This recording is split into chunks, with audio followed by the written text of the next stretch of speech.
కానిదిది అని చెప్పంగ కలరు కాని కానిదిది అని చెప్పంగ కలరు కాని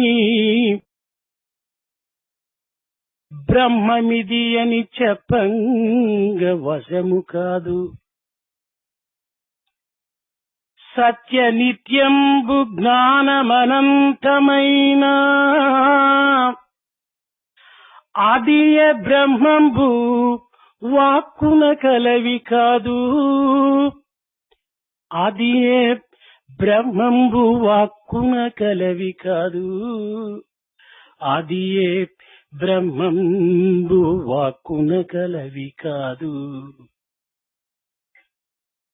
One can give expression to things that cannot be seen, but no one can explain or give expression and say this is Brahman.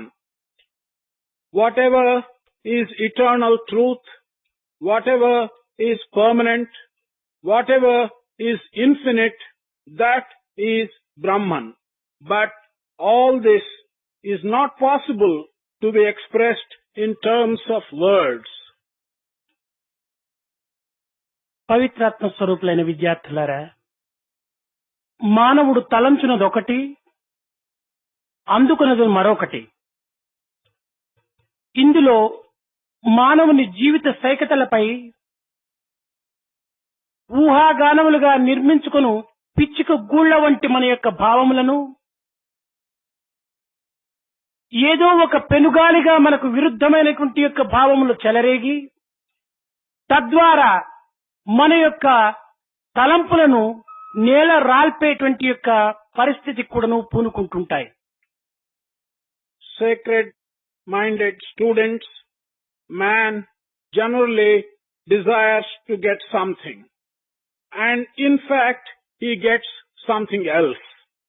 By his imagination and by his ambition, he builds up several ideas which are like the nests of various birds.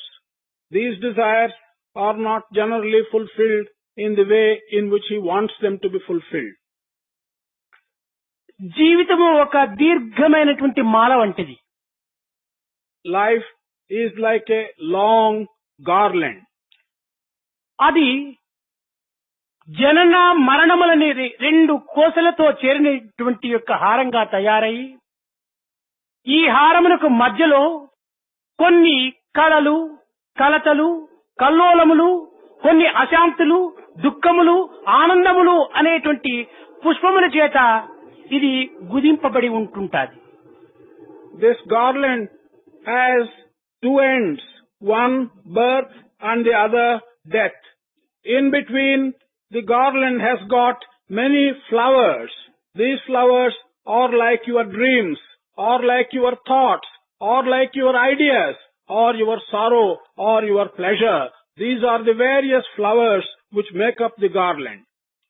అయితే దీనిని మనము జీవితమే ఒక మాలగా భావిస్తామా, లేక దేహం యొక్క సంబంధమే ఒక మాలగా విశ్వసిస్తామా అనేటువంటి విషయంలో మనం నిర్ణయం చేసుకోవాలి. We have to make a decision and come to a conclusion whether we shall regard the life itself like a garland, or whether we shall regard our connection with this human body as the garland. ఈ జనన మరణములని రెండు కొనలను చేర్చేటువంటి పరిస్థితి యందు మనం విశ్వసించినప్పుడు జనన మరణములు దేహమునకే కాని జీవునకు కాదనేటువంటి సత్యం మనకు స్పష్టమవుతూ వస్తుంది. When we look at the two ends of this garland, namely the end of the birth and the end of the death, it will become quite clear to you that these two ends, the birth and death, are something which are relevant only to the body. They are not relevant to the jiva inside. కనుక కష్ట నష్టములు, సుఖ దుఃఖములు, బాధలు, కలలు, కల్లోలములు ఇవి అన్నీ కూడాను దేహమునకు సంబంధించినవే కాని జీవునకు సంబంధించినవి కాదనేటువంటి యొక్క సత్యము కూడాను మనకు స్పష్టమవుతుంది. In that context, whether it is the sorrow or the pleasure, whether it is pain or happiness, or whether it is your dream, or whether it is your own imagination, all these things concern themselves only to the body. They do not concern themselves with the jiva. దేహమునకు అనేక పరిణామములు కలుగుతున్నది కానీ ఆత్మకు ఎట్టి పరిణామం కూడాను ప్రాప్తించదు. అయితే ఇది ఆత్మ నిత్యమై, సత్యమై, నిర్మలమై, నిస్వార్థమై, ఆనందమయమైనటువంటి యొక్క స్వరూపాన్ని తాను నిరూపణగా ప్రదర్శిస్తుంది. It is the body which is undergoing many changes and many transformations.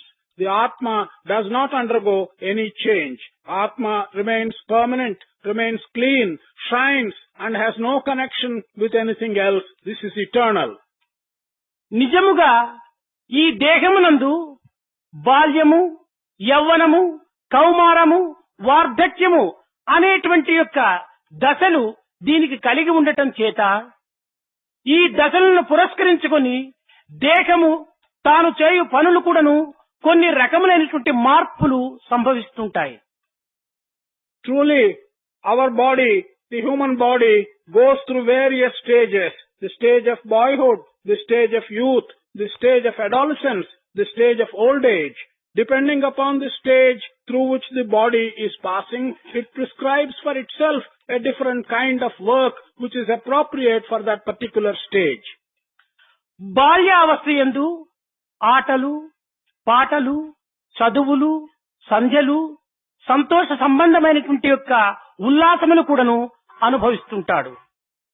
In the stage of boyhood, the person engages himself in playing, in singing, in reading, in various kinds of such pleasures, and he gets himself happiness. బాల్యావస్థయందు తన యొక్క భవిష్యత్తును గురించి ఏమాత్రము కూడాను యోచించక, చింతించక, పరితపించక తన యొక్క జీవితమును ఏదో ఒక విధమైనటువంటి ఊహాగానంగా అనుభవిస్తూ ఉంటాడు. In the stage of boyhood, he does not at all think of his future. He does not worry himself about what is going to be his future. In fact, he lives in such imagination, free from all worries, and he enjoys the present moment of that boyhood. ఈ విధమైనటువంటి యొక్క స్థితి యందు తాను జగత్తునే మరిచి ఉన్నటువంటి కాలములో తన సంకల్పమునకు మీరినటువంటి యవ్వనత్వము అందులో ప్రాప్తిస్తుంది. At that stage, while he lives forgetful of the world and the worries of the world and involving himself in his own pleasures, at that moment he gets into what we may call the youth. ఈ యవ్వనత్వం ప్రవేశించిన తక్షణమే కన్ను మిన్ను కానక గర్వాంధుడై నీతి నిజాయితీ గౌరవము అగౌరవము తన యొక్క మాన మర్యాదలను కూడాను మంటగలిపి ఏదో తన యొక్క జీవితంలో అనుభవించుకునేటువంటి యొక్క ప్రయత్నమునకై తన యొక్క జీవితమును అంకితం చేసి తన బుర్రను వెర్రిగా చేసుకొని వెర్రి భావములతో వెర్రి తలంపులతో తన యొక్క జీవితమును వ్యర్థముగా గావించుకునేటువంటి మార్గంలో ప్రవేశింపచేస్తాడు. The moment youth comes on him, he becomes blind. He does not look at things. He doesn't even look at the earth and the sky. He forgets what is moral thing and what is unmoral. He even does not pay any attention to respect or disrespect. In fact, he gets so much into excitement that nothing else matters for him except personal and sensuous pleasure.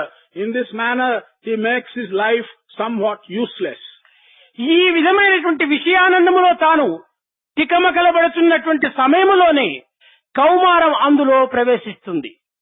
Even as he is getting confused and even as he is enjoying these sensuous pleasures, into his life enters adolescence.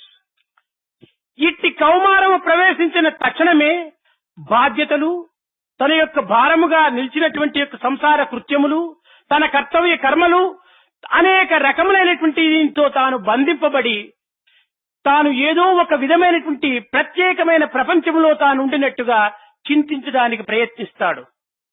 As soon as adolescence dawns on his life, he begins to feel some amount of responsibility because he has a family. He gets into bondages. he has attachments, he has ties, and therefore he gets a responsibility to which he gets a feeling. And he thinks that he is living in some special kind of world and he has to fulfill his responsibilities. ఏదో ఒక విధమైనటువంటి యొక్క శక్తి తనను బంధించినట్టుగా విశ్వసించి ఆ బంధనంలో నుంచి తాను తప్పించుకోవడానికి తగినటువంటి ప్రయత్నములు చేసేటువంటి యొక్క సంకల్పముతో ఆ మానవుడు అనేక రకములైనటువంటి యొక్క యోచనలు సలుపుతూ ఉంటాడు. He feels that some power is binding him down and he is getting tied up to various attachments, and he makes an attempt by some methods to get out of this bondage. This is the kind of attempt which he does when he is tied up in his family.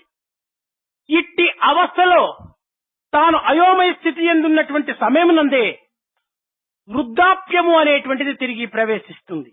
In this confusion, in this state, even while he is struggling with these bondages, there enters into his life what we shall describe as old age. కన్నులు మసకలపడటము, కాళ్ళు నడచడానికి వీలు కాకపోవటము, చెవులు వినిపించకుండా పోవటము, చేతులు అదరటము, తన యొక్క విషయములో గడిచినటువంటి దానిని చింతించుకుంటూ ఇంకా తన యొక్క జీవితము ఏ విధమైనటువంటి అవస్థలకు గురి అవుతుందో అనేటువంటి యొక్క స్థితిలో తన యొక్క జీవితాన్ని ప్రవేశపెడతాడు. His sight will get affected. His eyes will develop cataract. His legs will not be able to move with firmness. He cannot hear well with his ears.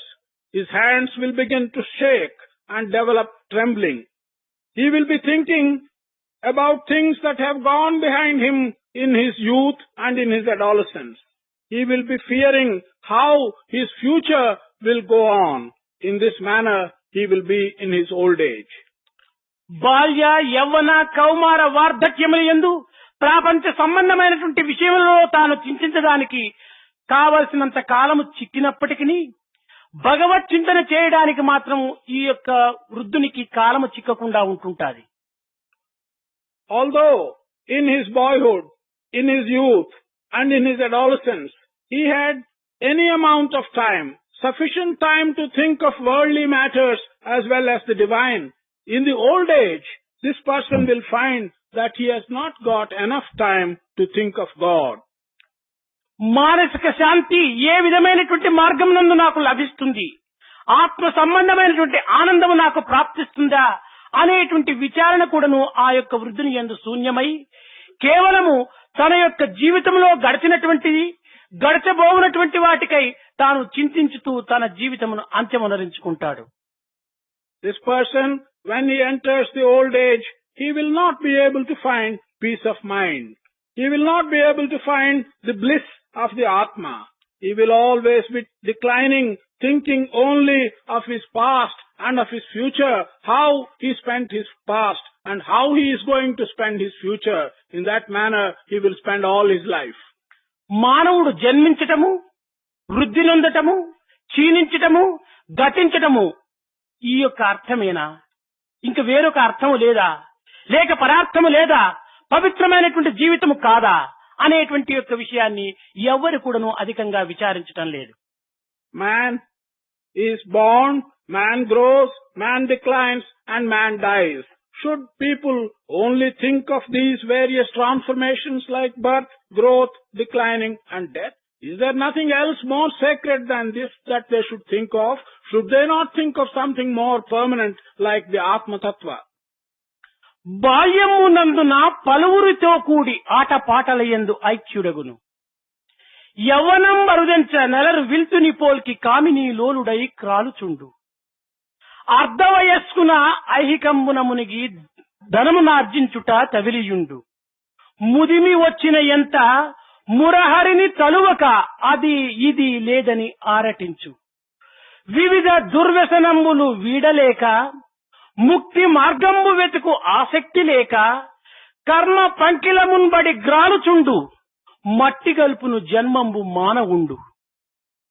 During his youth and boyhood, man mixes himself with several people and spends his time playing with them. As he grows a little older and becomes young, then he involves himself in desires and in seeking after love of women. When he becomes a little older, he wants to earn money. He wants to amass money so that he can use it for his own pleasures. When he becomes old, he does not think of the Lord, but he will be spending his time in many different ways, and he finds himself unable to give up the attachments which he has developed during his life. In this manner, man simply wastes his life and in fact mixes it up with mud and becomes utterly useless in the end. యువకులైనటువంటి యొక్క వ్యక్తులు దైవత్వం పైన విశ్వాసము కుదరక దైవము కలడా లేడా అనేటువంటి సందేహావస్థ లోపల తాను కొంత భ్రాంతిని పడుతుంటాడు. Youth generally do not have faith in God. They get into a despondent hesitation and ask themselves the question, is there God or is there no God? ఈ భగవత్ విశ్వాసం కూడాను జన్మాంతర సుకృతం ఉన్నటువంటి వారికే లభిస్తుంది కానీ అందరికీ లభించడానికి సాధ్యం కాదు. Even this faith in God is possible only for such people who have had some good deeds in their past lives. It is not possible for everybody. ఈ జన్మాంతరం అన్నటువంటిది భారతీయులు కూడాను ఈనాడు విశ్వసించలేనటువంటి యొక్క పరిస్థితిలో ఉంటున్నారు. This reference to our previous birth is something which even Indians today are not able to believe in. ఒక్క చిన్న ఉదాహరణము, జన్మించిన తక్షణమే కొంతమంది కవులుగా తయారవుతున్నారు, కొంతమంది గాయకులుగా అభివృద్ధి పొందుతున్నారు, మరికొంతమంది కళాకారుడుగా అభివృద్ధి పొందుతున్నాడు. ఈ విధంగానే జన్మించిన తక్షణమే వారికి ఇట్టి ప్రాప్తి, ఇట్టి కళల యొక్క అభిరుచి వారి హృదయం నందు చేరడానికి కారణము ఎవరి యొక్క ప్రాక్టీసు, ఎవరి యొక్క తరబీదు. ఇది కేవలం జన్మాంతరం యొక్క వాసనే ఇట్టి యొక్క అభివృద్ధులకంతా మూల కారణంగా ఉంటుంటాది. There is a small example for this. As soon as a person is born, you find that he takes to some kind of avocation. Some people, as soon as they are born, they become poets. Some people become singers. Some people become artists.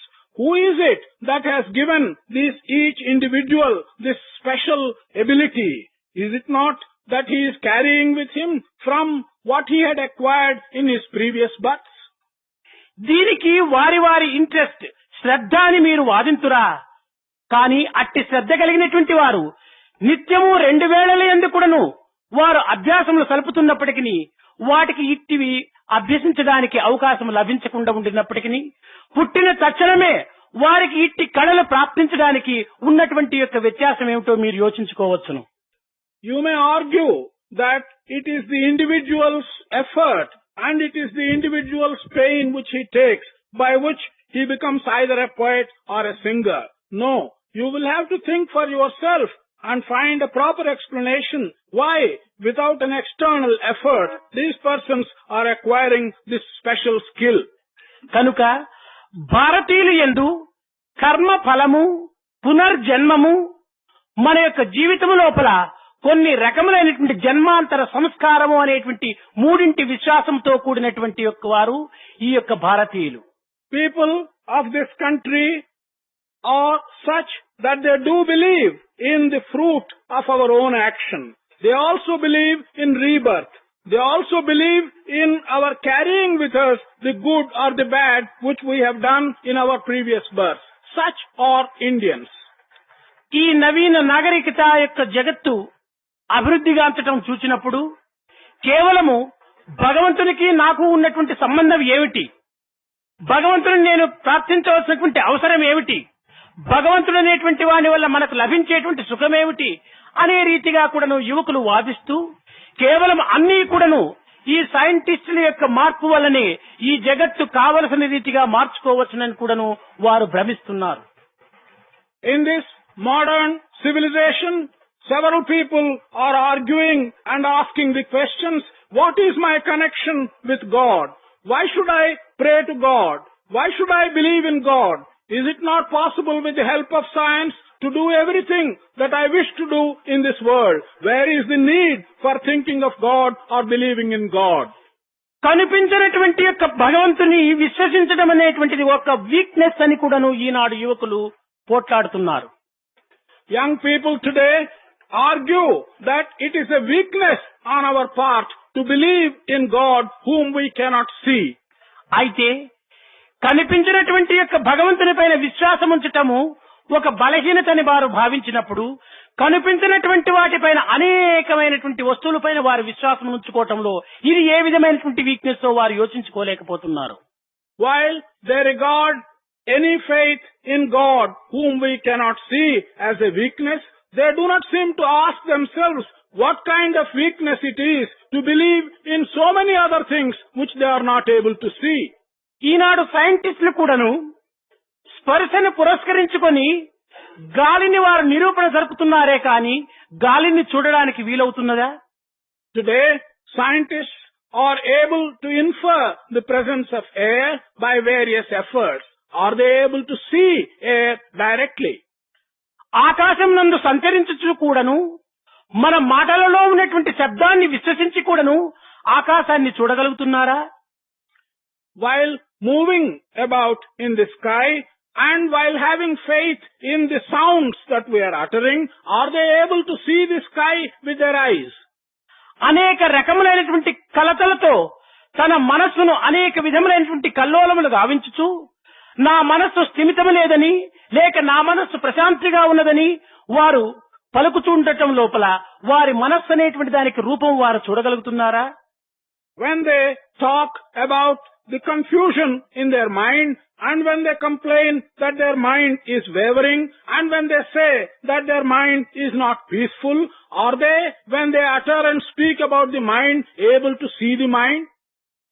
నా యొక్క హృదయము ప్రశాంతిగా ఉన్నదని లేక అశాంతిగా ఉన్నదని ఉచ్చరించటంలో ఉన్నటువంటి యొక్క అర్థము తాను హృదయాన్ని చూడగలుగుతున్నాడా?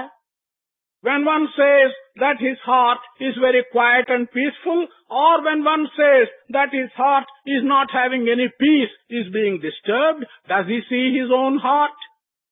ఈనాడు నా యొక్క శిరస్సు చాలా బాధిస్తున్నది అని పలుకటం లోపల తన శిరస్సు బాధ తనకు మాత్రమే అనుభవం కాని శిరస్సు బాధకేమైనా ఒక రూపం ఉన్నదా? When you say that today my head is paining, there is a lot of ache in my head, does this convey anything more than the head? Is there a shape for the pain which is being suffered by the head? కనుక ఆనందమునకు కానీ దుఃఖమునకు కానీ ఆహ్లాదమునకు కానీ విచారమునకు కానీ హృదయమునకు కానీ మనసునకు కానీ ఏమాత్రము కూడా రూపములు లేవు. లేనటువంటి వాటిని ఏ రీతిగా వారు విశ్వసిస్తున్నారు? సర్వవ్యాపి అయినటువంటి యొక్క దైవత్వంలో ఉన్నటువంటి యొక్క ఆత్మతత్వాన్ని విశ్వసించడంలో బలహీనత అనటం లోపల వీరిదంత బలహీనతో మీరు యోచించుకోవచ్చును. Thus, there is no shape for things like bliss, for sorrow, for happiness, for your heart, for your mind. When you are having faith and belief in such things for which there is no shape and which you do not see directly, what is the disbelief in something like the divine or the God which you do not see? When you talk of you are not being able to have faith in God whom you do not see, and when you say that it is weakness, you have to consider, is this not weakness that you think of bliss, sorrow, happiness, heart and mind as real although you cannot see them? జగత్తంతయు కూడాను పంచభూతముల యొక్క మిళితము. ఈ పంచభూతములకు కూడాను రూపములు లేవు, కానీ వాటికి కొన్ని కొన్ని శక్తులు మాత్రమే ఉంటున్నవి. ఇప్పుడు ఒక గాలికి రూపము లేదు, కానీ ఆ గాలి ఒక ఫుట్బాల్లో లేక ఒక బెలూన్ లో చేరినప్పుడు ఆ ఫుట్బాల్ షేప్ ఆ బెలూన్ షేప్ చెందుతూ ఉంటుండాలి. అదే విధంగానే అగ్ని కూడాను దానికి దహింపచేయ శక్తి మాత్రమే ఉన్నది, కానీ దానికి ఒక రూపము లేదు. ఒక వంకర టింకరిగా ఉన్నటువంటి త్రాడులో చేరినప్పుడు ఆ అగ్ని వంకర టింకరిగా కనిపిస్తుంది. అదే త్రాడు ఒక గుండ్రముగా ఉండినప్పుడు చేరినప్పుడు ఆ యొక్క అగ్ని గుండ్రముగా కనిపిస్తుంది. కనుకనే అగ్నికి దహింపచేసేటువంటి శక్తి మాత్రమే ఉన్నది, కానీ దానికి స్వరూపము లేదు. ఇదే విధముగా మనము ఈ పంచభూతముల యొక్క ఉపమానములు ఆధారం చేసుకున్నప్పుడు పంచభూతముల యొక్క తత్వమునకు శక్తులు మాత్రమే ఉన్నది, కానీ స్వరూపములు మాత్రము కనిపించడానికి వీలు కాదు. The world is made up of the 5 elements. These elements do not have a shape and a form. For example, air has no shape. Air can be put into a container like a football, then it takes the shape of the container. Similarly, fire has only attributes. It has no shape, it has heat and it can burn. Therefore, these elements have only qualities or attributes which you can describe. They have no specific shape or form which you can see. ఈ పంచభూతములకు అతీతమైనటువంటి యొక్క పరతత్వమే దైవత్వము. That aspect which is above these five material elements, that is the divinity. మార్పు చెందేటువంటి ఈ యొక్క దేహముతో, మనము చలించేటువంటి యొక్క బుద్ధితో, భ్రమించేటువంటి యొక్క దృష్టితో ఈ యొక్క సృష్టిని మనం పరికించటం చేతనే మనకు ఇన్ని రకములైనటువంటి సందేహములకు ఒక కారణం ఏర్పడుతుంది. Because we look at this creation with the help of our body which changes, with the help of our mind which wavers, with the help of our vision which falters. It is because we look at this creation with these faltering and changing things that we get all doubts and hesitation. కనుక మన యొక్క దేహతత్వాన్ని మొట్టమొదట మనం విచారించి తదుపరి దైవతత్వంలో మనం ప్రవేశించడానికి పూనుకోవటంలో ఒక సార్థకత ఉంటుంటాది. There is some justification in the first instance of your trying to understand the aspect of your body. Through that, you must be able to move on to understand the aspect of the divine. That will be the proper justification. దీనిని పురస్కరించుకొని శంకరుల యొక్క శిష్యులు అనేక మంది గుణములను, మనసును, ప్రవర్తనను, దేహమును అనేక విధములుగా వారు తూలనాడి అందులో ఉన్నటువంటి సత్య స్వరూపము ఏమాత్రము కూడాను మనకు సహాయకారి అయినటువంటిది కాదని, ఇందుకు తగినటువంటిది ఈ పంచభూతములకు అతీతమైనటువంటి పరతత్వాన్ని పొందేటువంటి యొక్క ప్రయత్నంలో ఆత్మాన్వేషణే ప్రధానమైనటువంటి యొక్క మార్గాన్ని నిరూపణ చేయించు ఈ యొక్క భజగోవిందమును పూర్తి చూస్తారు. It is in this context that several of the disciples of Sankara, when they thought of the various attributes or the gunas for the human being, his mind, his conduct, his body, they felt that these have no permanent value, that a study of these is not the study of truth. These things are material. And they moved on and said that the proper thing to study is the Atma Tattva because that is permanent. And they have spent their time and put their effort into describing the verses starting with Bhajagovinda. అందులో ఒక శిష్యుడు బాలస్తావత్ క్రీడాసక్తగా బాలస్తావత్ క్రీడాసక్తగా తరుణస్తావత్ తరుణీసక్తః వృద్ధస్తావత్ చింతాసక్తః పరమే బ్రహ్మణి కోపరిన అనర్థ. One of the disciples said that while one is in his boyhood, he has the desire and attachment to play. When he grows into a youth, he begins to think of women. When he grows older, his mind is turned towards the spiritual matters and he begins to think of the Brahma. ఆటల పాటలం బాల్యం బాయను ఆటలం పాటలం బాల్యం బాయను ప్రాయములోనే ప్రేమారాయణం ప్రాయములోనే ప్రేమారాయణం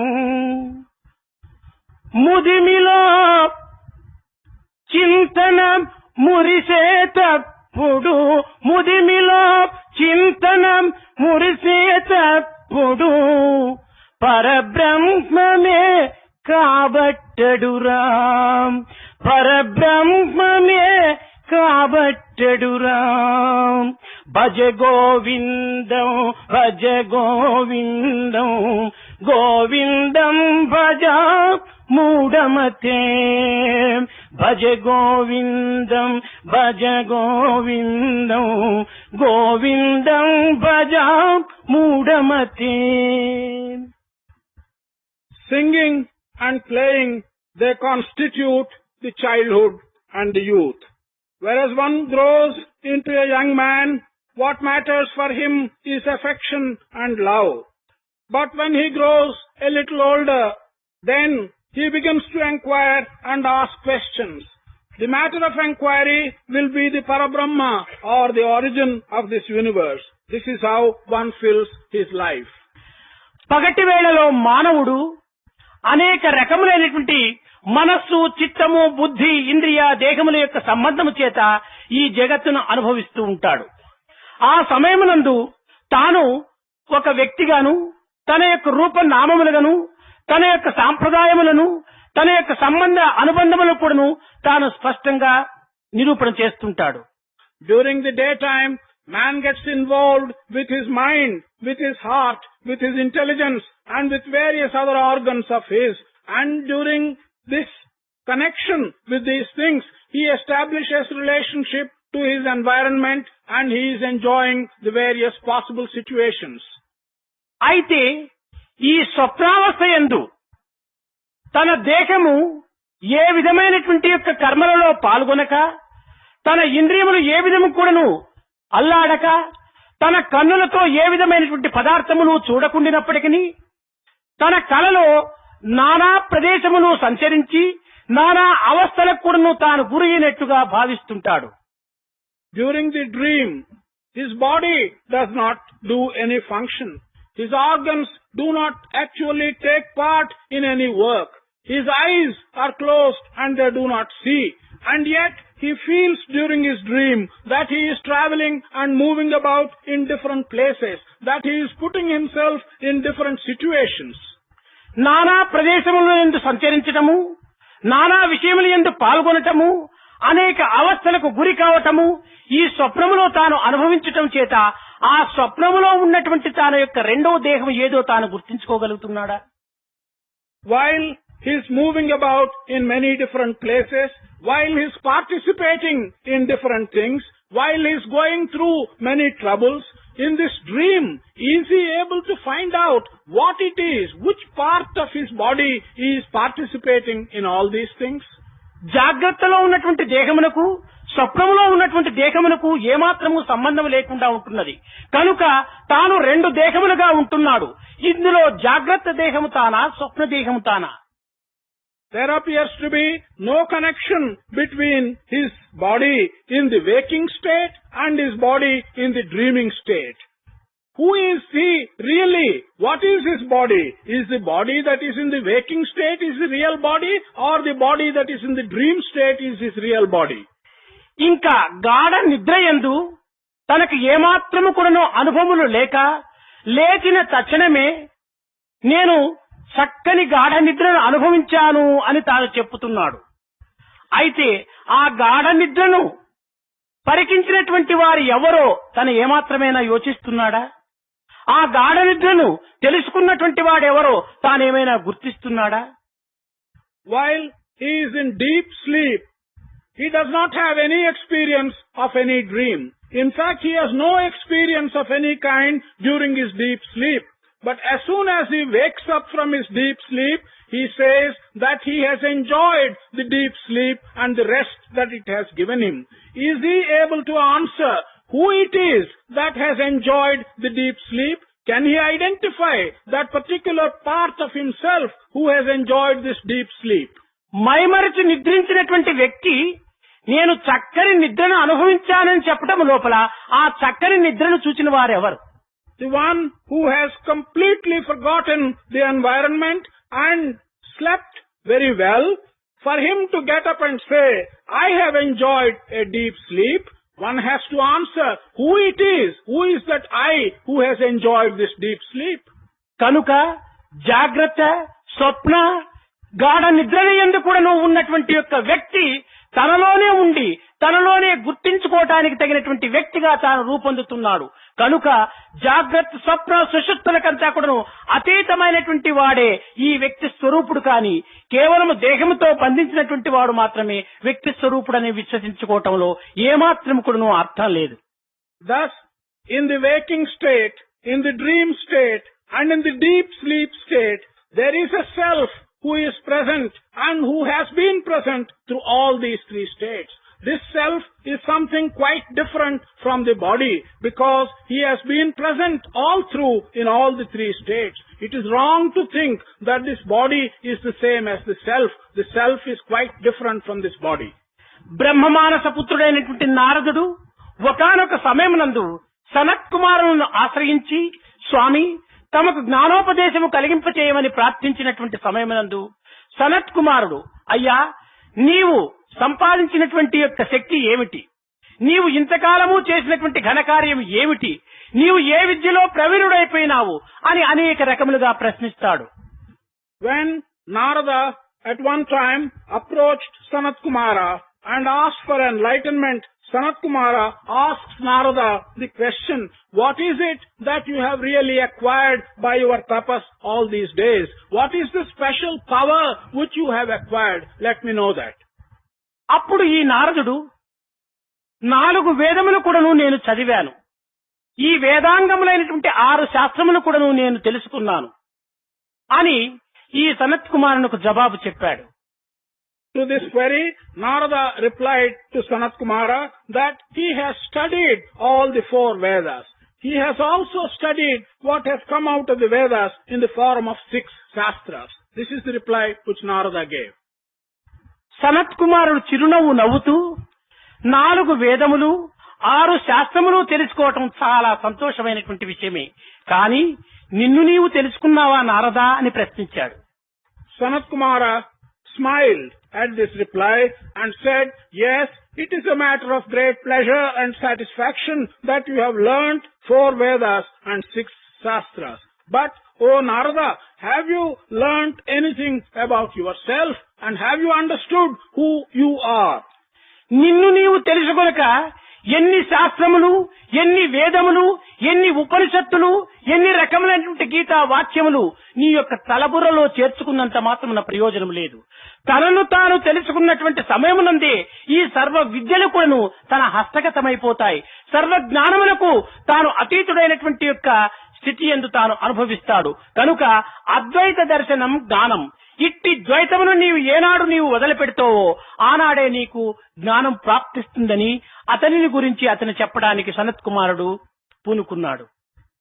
Sanat Kumara told Narada that so long as you do not understand your own self, so long as you do not know the self in you, your knowledge of the Shastras, of the Vedas, of the Upanishads and of the Gita become quite useless. It is only when you can realize the nature of yourself and know who you are, your knowledge of the Shastras, Vedas and so on will become useful. What is important is Advaita Darshana. You should be able to realize and understand the non-duality that is pervading right through. This will be the end of your wisdom.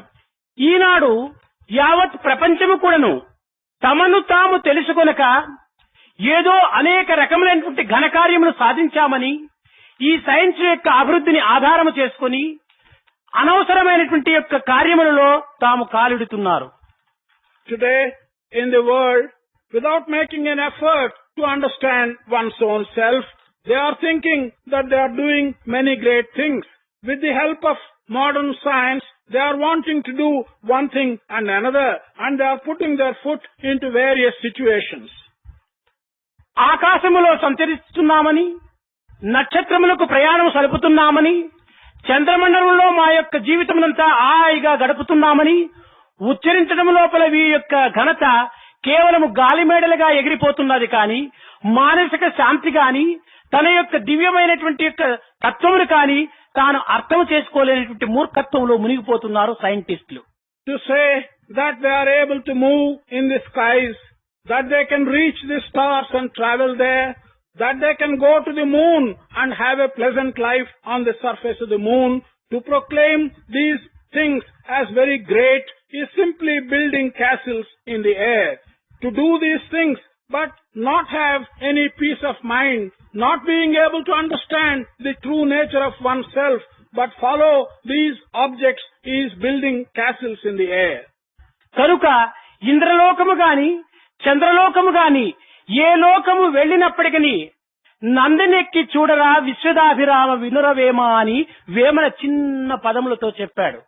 Doesn't matter whether you go to the world of Indra, doesn't matter whether you go on to the moon, it makes no difference, but you better get on to the Nandi and try to see the divine.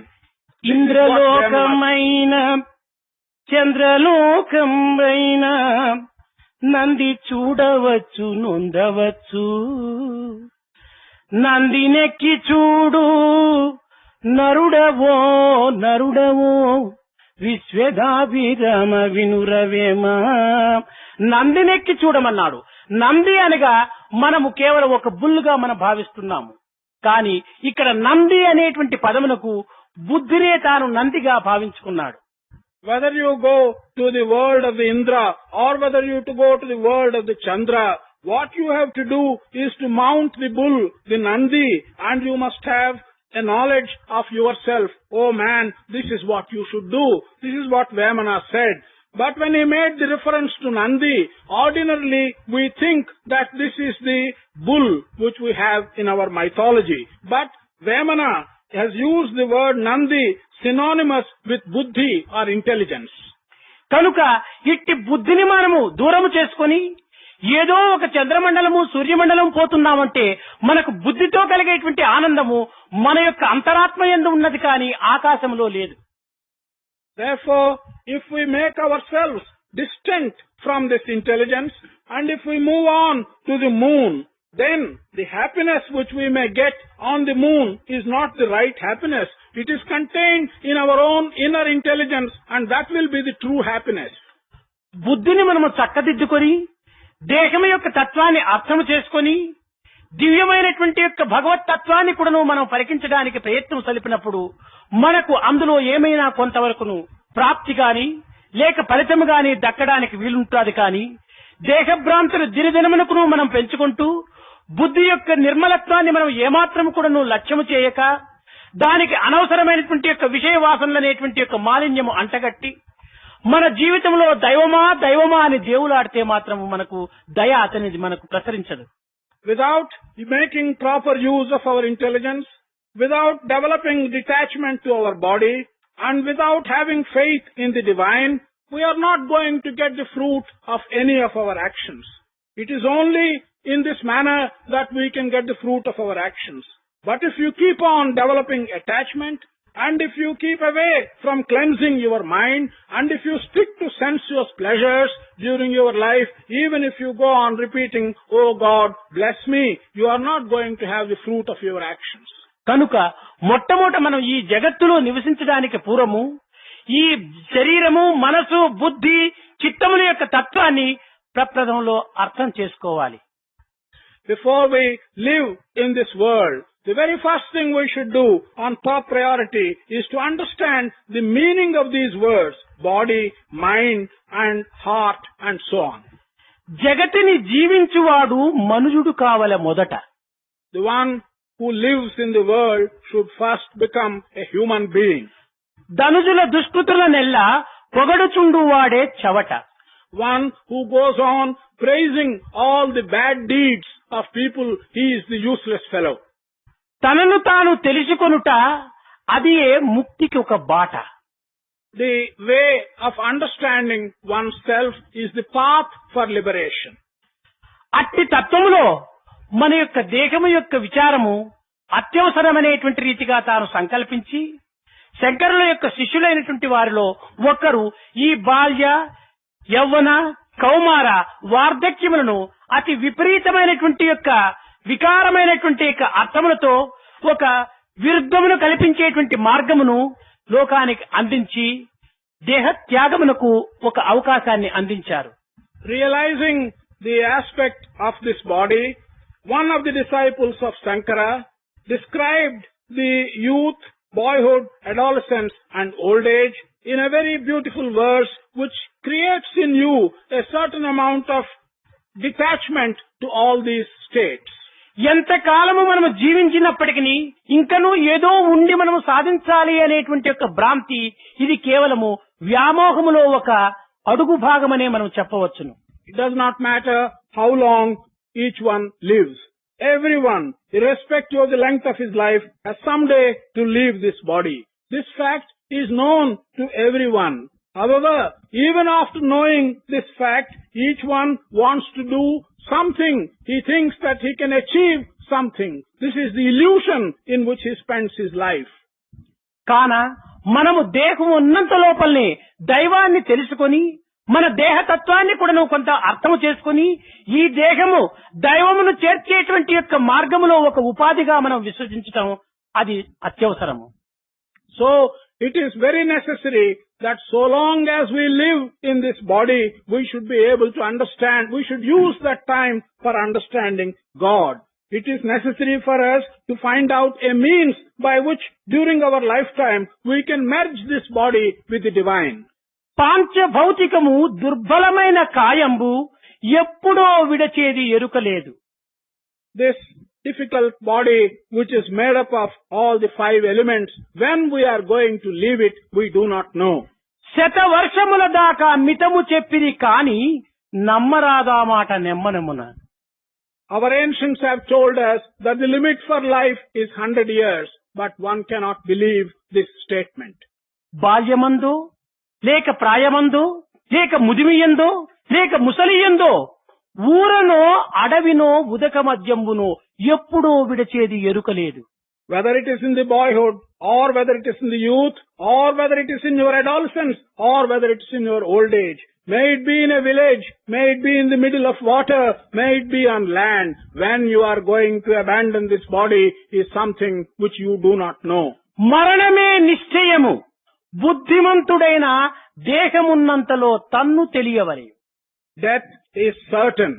So if you are a clever man, while you live, you should understand yourself.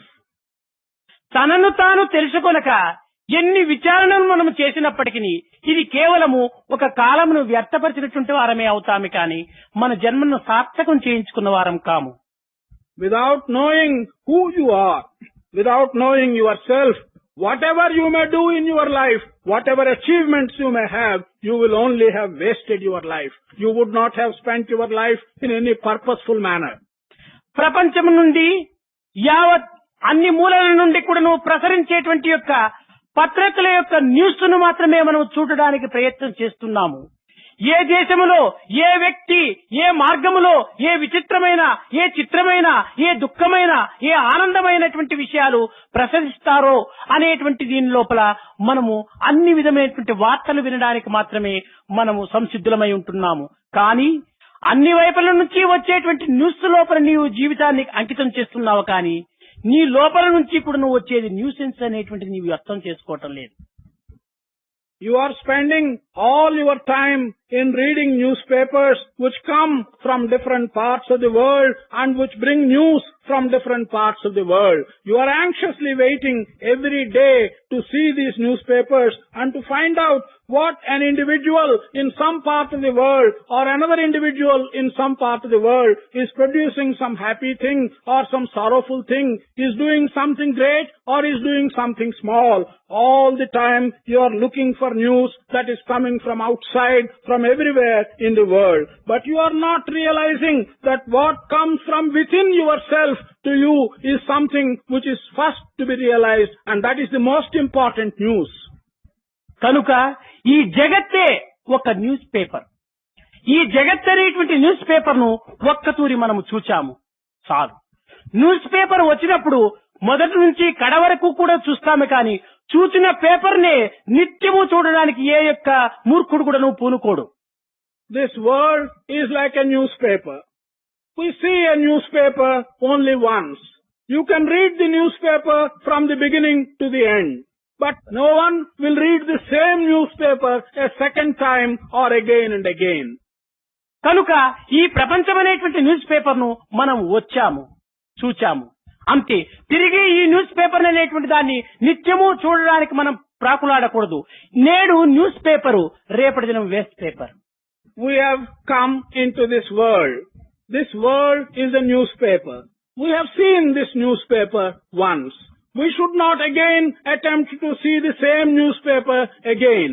A newspaper is a newspaper today, but tomorrow that newspaper becomes a waste paper. కనుక మరీ తిరిగి మనం పునరపి జననం పునరపి మరణం పునరపి జనని జఠరేశయము, తిరిగి చావటము తిరిగి పుట్టటము, తిరిగి చావడము తిరిగి పుట్టటము, ఈ రకంగా మనం తిరిగి న్యూస్ పేపర్ ని చూస్తున్నామంటే మనం వేస్ట్ పేపర్ అయినటువంటి వారము, మనం వేస్ట్ పేపర్ చేసేటువంటి యొక్క మూర్ఖులుగా మనం తయారవుతున్నాము. In this way, if we submit ourselves and if we subject ourselves to be born again, to die again, to be born again and to die again, come back again to this world, read this newspaper again and again, then we are simply making our life a waste paper. కనుకనే ఇట్టి waste paper చూడడానికి మనం ఏమాత్రమూ అంగీకరించకుండా తిరిగి దైవత్వం అనేటువంటి యొక్క test paper లోపల మనం చేరడానికి పూనుకోవాలి. Therefore, we should not agree to see this newspaper, which is a waste paper, again and again. We should make up our mind to see the divine, which is the test paper and not a waste paper.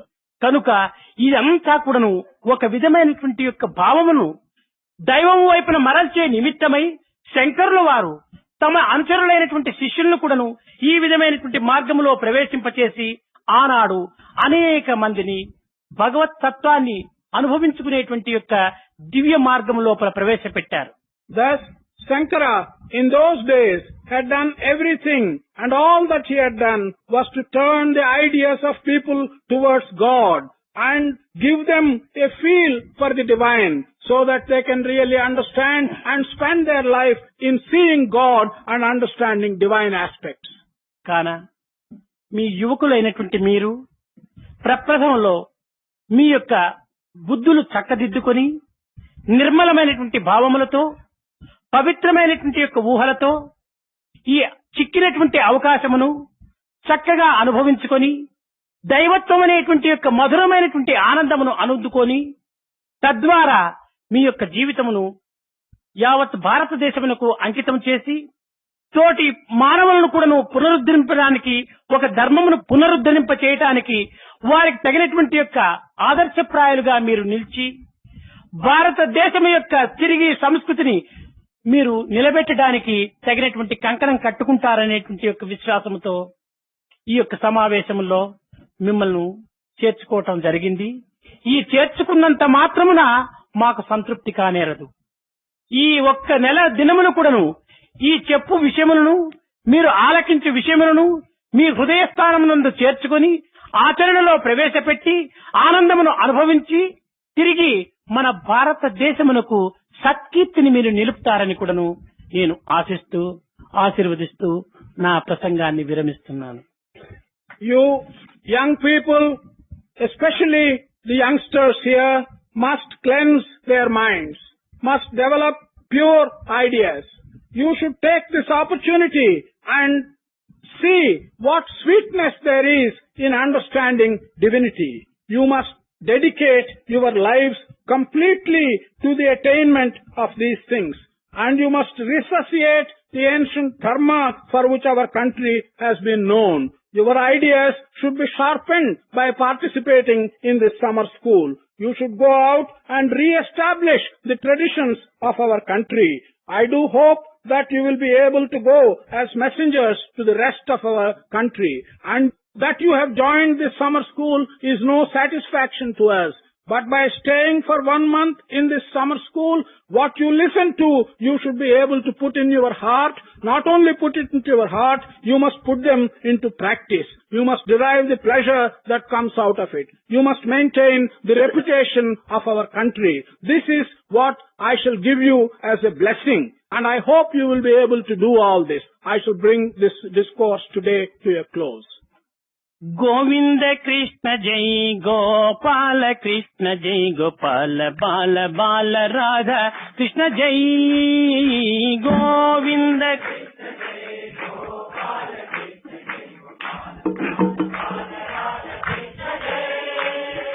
Govind Krishna जय गोपाल कृष्ण जय गोपाल बाल बाल राधा कृष्ण जय गोविंद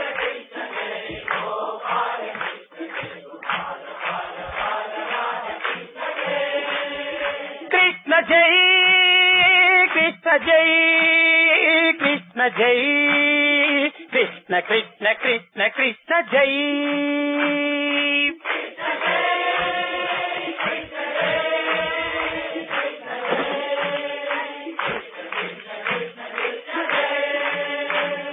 कृष्ण जय कृष्ण जय कृष्ण जय कृष्ण कृष्ण कृष्ण कृष्ण जय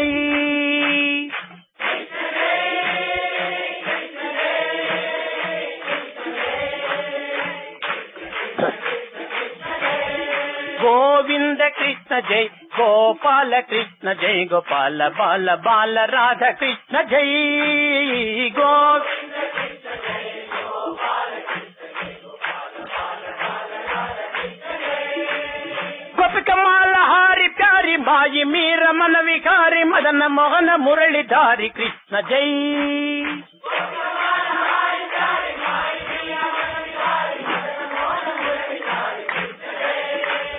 గోపికమాల హారి ప్యారి మాయి మీర మన వికారి మదన మోహన మురళిధారి కృష్ణ జై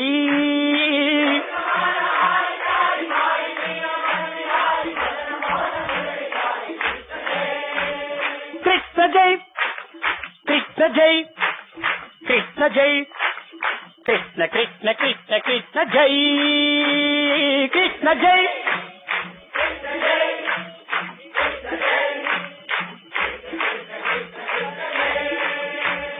కృష్ణ జై కృష్ణ జై కృష్ణ జై కృష్ణ కృష్ణ కృష్ణ కృష్ణ జై కృష్ణ జై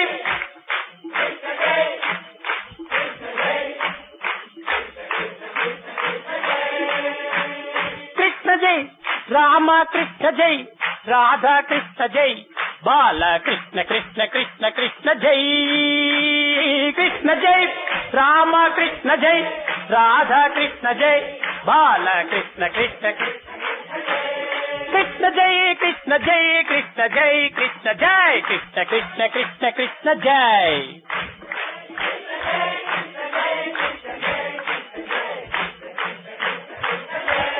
గోవింద కృష్ణ జై గోపాల కృష్ణ జై గోపాల బాల బాల రాధ కృష్ణ జై గోవింద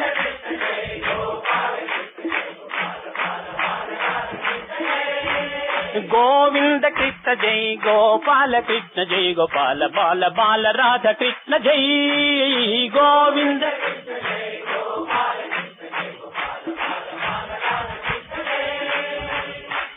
మాధవ మురహరం మధుర మనోహర గిరిధర గోపాలం మాధవ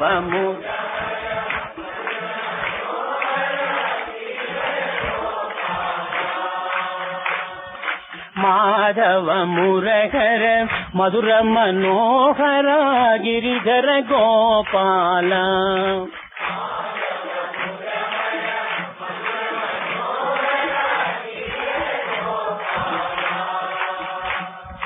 గిరిధర గోపాల హే గిరిధర గోపాల హే గిరిధర గోపాల హే గిరిధర గోపాల హే గిరిధర గోపాల హే గిరిధర గోపాల హే గిరిధర గోపాల హే గిరిధర గోపాల హే గిరిధర గోపాల హే గిరిధర గోపాల హే గిరిధర గోపాల హే గిరిధర గోపాల మాధవ మురహర మధుర మనోహర గిరిధర గోపాల మాధవ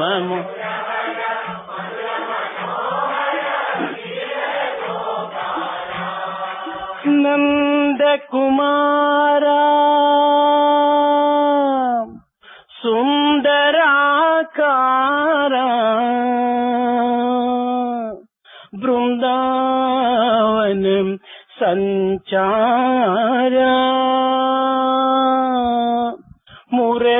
మురళీలోలా మునిజన పాల గిరిధర గోపాల హే గిరిధర గోపాల హే గిరిధర గోపాల హే గిరిధర గోపాల గోపరిపాల గోపీలోల గోవర్ధనగిరి ఉద్ధారా నందకుమారా నవనీత చోరా రాధా హృదయ విహారా భక్తోద్ధారా బాలగోపాల గిరిధర గోపాల హే గిరిధర గోపాల హే గిరిధర గోపాల హే గిరిధర గోపాల హే గిరిధర గోపాల హే గిరిధర గోపాల హే గిరిధర గోపాల గిరిధర గోపాల హే గిరిధర గోపాల హే గిరిధర గోపాల ఓ గిరిధర గోపాల నా గిరిధర గోపాల శ్రీ గిరిధర గోపాల గిరిధర గోపాల నా గిరిధర గోపాల శ్రీ గిరిధర గోపాల మాధవ మురహర మధుర మనోహర గిరిధర గోపాల మాధవ మురహర మాధవ మురహర మధుర మనోహర గిరిధర గోపాల మాధవ మురహర మధుర గిరిధర గోపాల హే గిరిధర